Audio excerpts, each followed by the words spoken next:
नमस्कार, मैं हूं चंद्रभान सिंह भदौरिया और आप देख रहे हैं मेरा चैनल सीबी लाइव।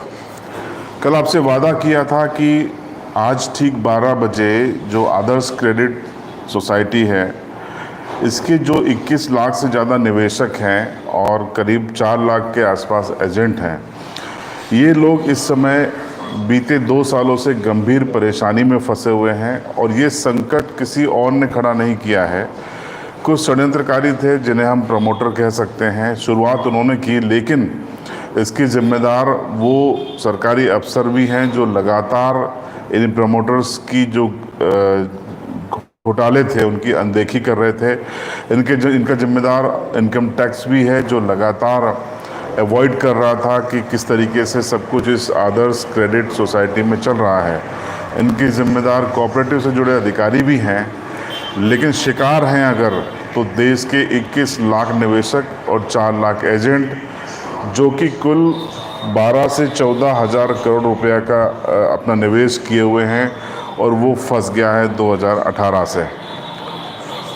आपको अभी कुछ और लोग हमारे इस लाइव में जुड़ेंगे और मेरे पास ये टैबलेट है जिसके ज़रिए मैं आपके अगर कुछ क्वेश्चन होंगे उनका जवाब देने की कोशिश करूँगा। लेकिन ये जो मेरा लाइव है, यूट्यूब लाइव है, इस लाइव के ज़रिए मैं ये कहना चाहता हूँ कि काफ़ी समय के बाद कई एजेंटों ने मुझसे संपर्क किया और जब उनकी बात को मैंने सुना और मुझे लगा कि इसमें मुझे बहुत कुछ समझने की ज़रूरत है, आगे बढ़ने की ज़रूरत है, उसके बाद मैं इस लाइव पर आया हूँ। इसके पहले मैंने एक ही वीडियो बनाया है जिसमें मैंने नरेंद्र सिंह तोमर साहब से और प्रधानमंत्री नरेंद्र मोदी से आह्वान किया था कि ये जो 21 लाख निवेशक हैं आपके और 4 लाख के आसपास एजेंट हैं, ये पाकिस्तानी नहीं हैं, न ही चाइनीज़ हैं, ये हमारे ही देश के नागरिक हैं, अपने ही लोग हैं।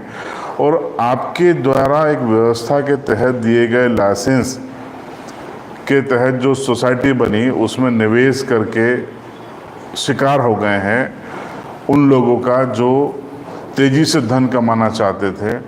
लेकिन इस सब प्रक्रिया में ये लोग दोषी नहीं हैं, आपका सिस्टम दोषी है, व्यवस्थाएं दोषी हैं। इसलिए इनकी राशि, इनकी निवेश की गई एक एक रुपए की रकम इनको मिलना चाहिए। मेरे पास जब मैंने पिछला वीडियो बनाया था उसके बाद कई लोगों के फ़ोन कॉल्स,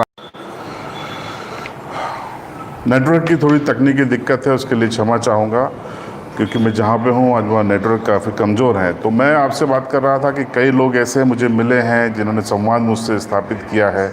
किसी के 20 लाख, किसी के 50 लाख, किसी के 30 लाख, किसी के 10 लाख। एक सज्जन थे जो रिटायर्ड हुए, उन्होंने अपनी पूरी जो कमाई है वही निवेश कर दी और अब वो हाथ बल रहे हैं क्योंकि सारे खाते सीज कर दिए गए हैं।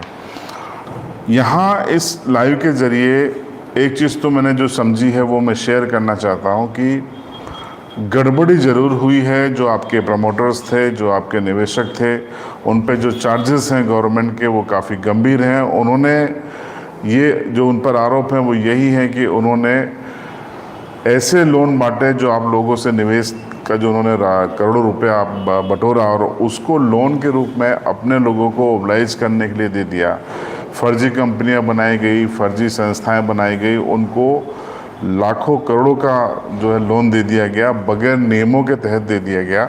यानी अंधा बांटे रेवड़ी और अपने अपने को दे, उस कहावत की तर्ज पे सब कुछ हुआ।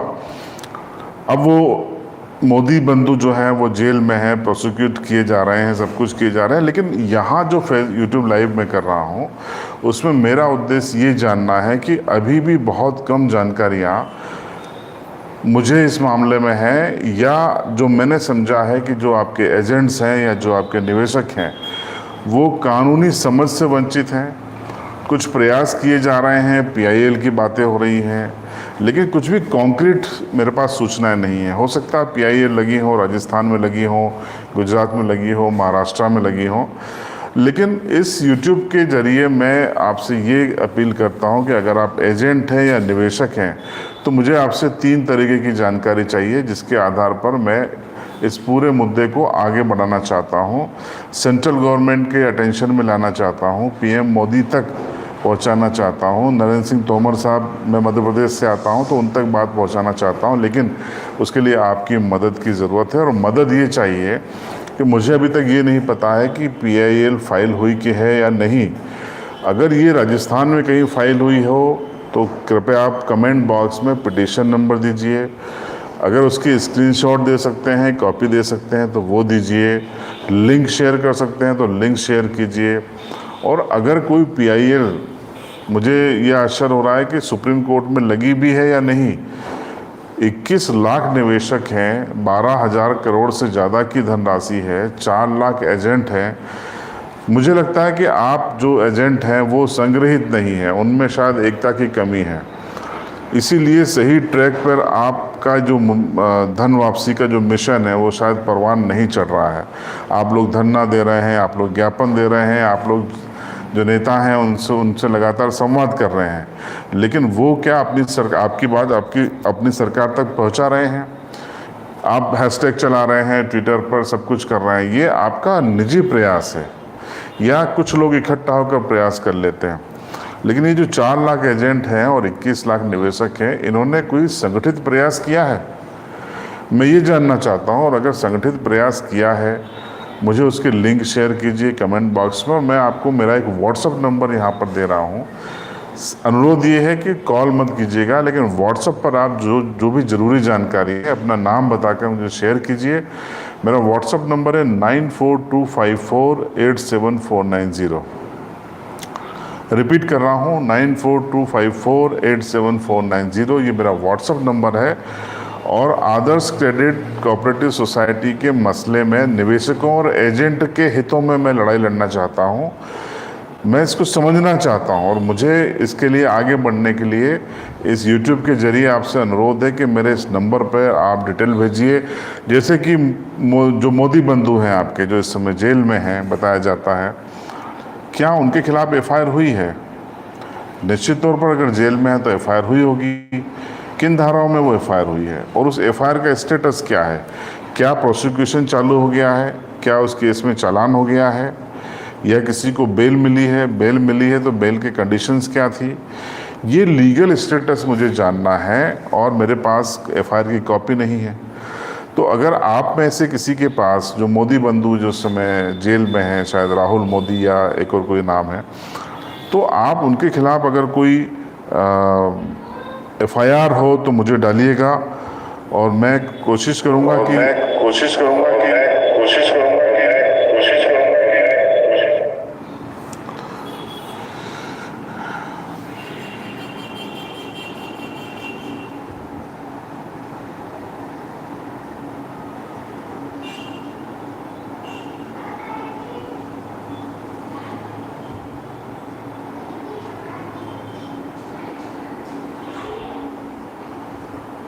तो मैं कोशिश करूँगा कि जो लीगल स्टेटस है उसके आधार पर अपने अगले वीडियो बना पाऊँ, अगली खबरें बना पाऊँ। क्योंकि देखिए, न्याय करेंगे तो मुझे नहीं लगता कि आपको वहाँ से बहुत ज़्यादा जस्टिस मिलेगा, न्याय मिलेगा। सोशल मीडिया वो प्लेटफॉर्म है जिसके ज़रिए आप अपनी आवाज़ बुलंद कर सकते हैं और कर भी रहे हैं। और ये अच्छी बात है कि आपकी आवाज़ अब ज़्यादातर लोगों तक पहुंच रही है। लेकिन इस आवाज़ में मैं भी शामिल होना चाहता हूं।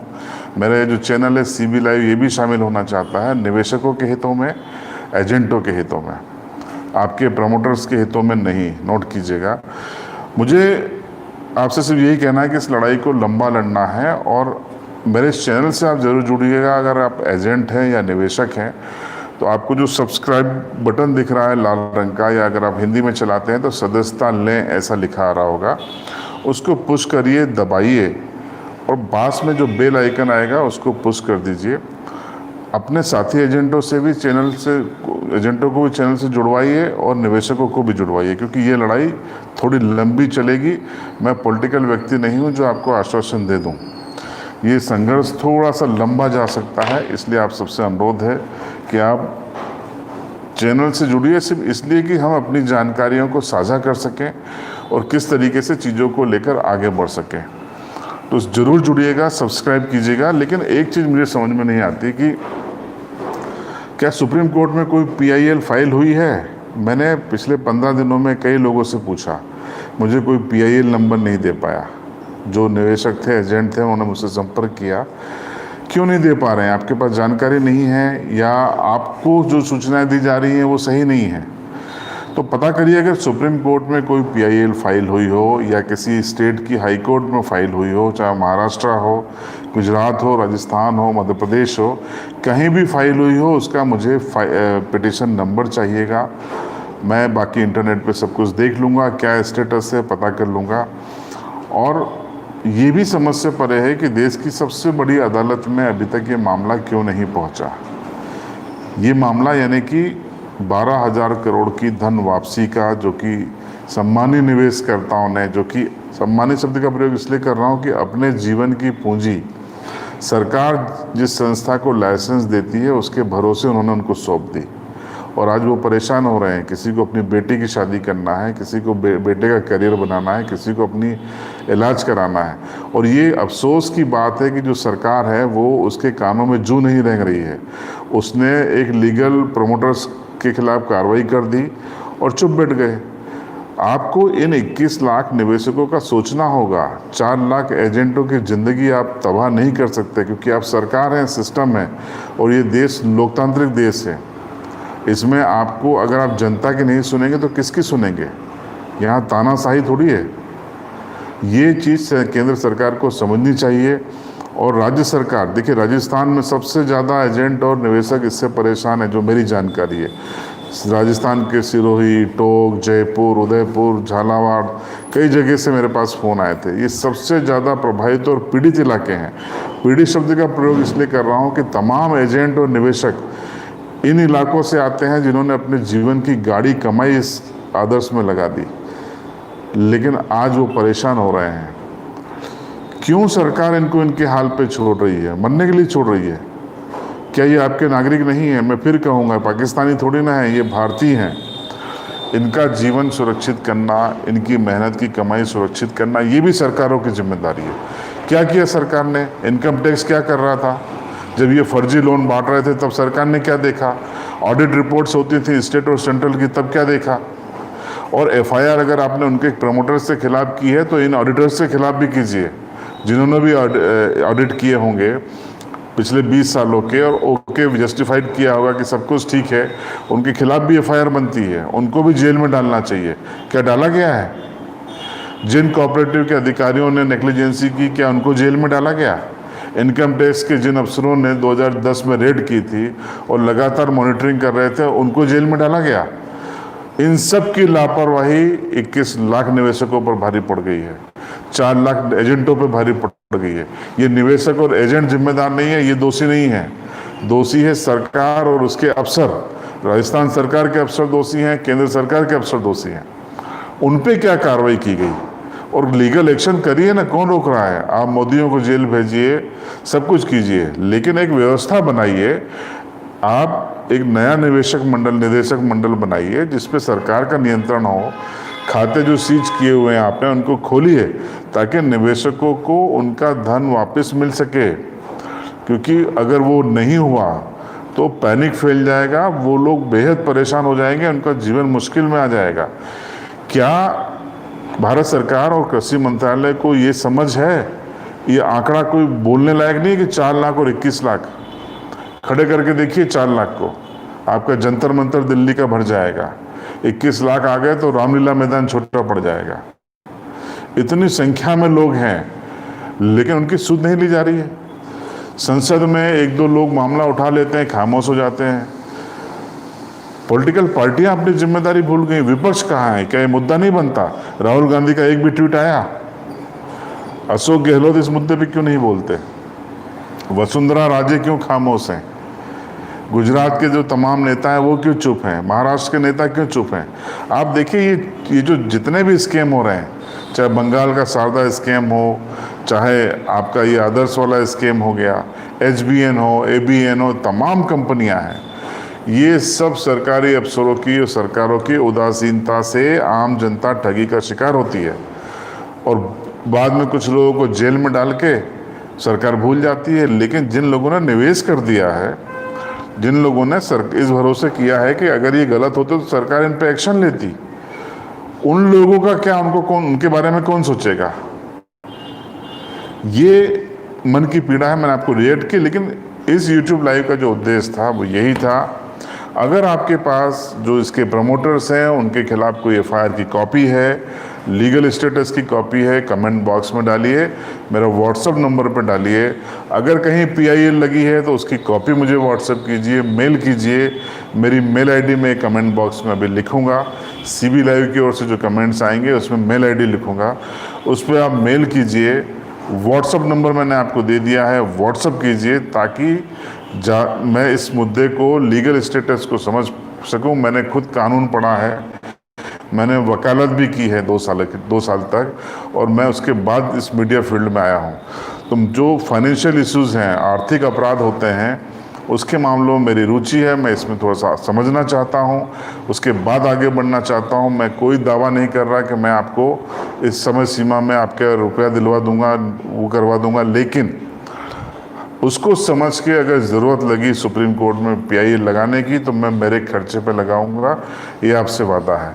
लेकिन मुझे मुद्दे को समझना है। अभी जो कह रहे हैं कि प्रमोटर जेल में है, हमारा पैसा फंसा है, क्या क्या किया गया, ठोस क्या क्या किया गया, कॉन्क्रीट वर्किंग क्या क्या की गई, लीगल क्या स्टेप उठाए गए, उसके मामले में मेरे पास बहुत कम जानकारियां हैं। और जो लोग मुझसे संपर्क कर रहे हैं, संवाद कर रहे हैं, उनके पास भी बहुत कम जानकारियां हैं। इसलिए मैं यूट्यूब लाइव पे आया हूँ। मुझे कम से कम 10 से 20 वीडियो बनाने होंगे। मैं आप लोगों की पीड़ा भी उस वीडियो में दिखाऊंगा, खबरों में दिखाऊंगा, और साथ में अगला जो भी मैं लीगल स्टेप लूँगा वो भी आपको मेरे इसी चैनल पर आपको मिलेंगे।